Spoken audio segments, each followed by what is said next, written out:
Kita sebagai dewasa memang betul apa yang berlaku pada masa lampau tu bukan salah kita. Tapi bila kita dah besar ni adalah tanggungjawab kita sebenarnya nak sembuh daripada luka.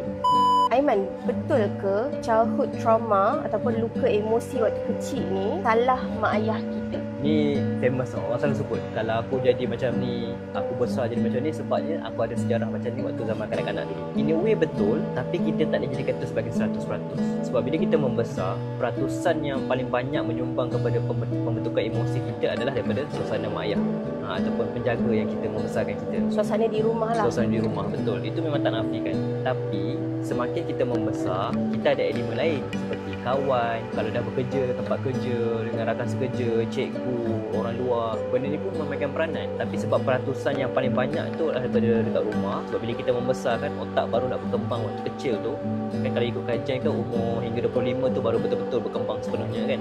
Jadi puasa kita baru nak berkembang tu paling banyak daripada mak ayah. Memang logik lah kenapa bila kita membesar ni. Contohlah kalau kita pemarah kan, kita jadi cepat marah, backing, mood swing, sikit-sikit naik tantrum kan. Mungkin sebab faktor kita belajar daripada ayah ataupun mak kita yang sentiasa marah dekat rumah. Itu kita panggil modeling. Maksudnya bila cara kita belajar, blueprint kita melihat dunia ni, bila nak urus emosi marah ni kena tengking. Bila nak berhadapan dengan tekanan, kena jerit.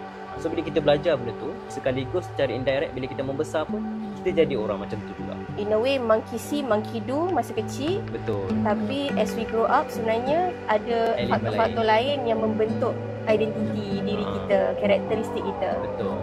Kita sebagai dewasa memang betul apa yang berlaku pada masa lampau tu bukan salah kita. Tapi bila kita dah besar ni adalah tanggungjawab kita sebenarnya nak sembuh daripada luka.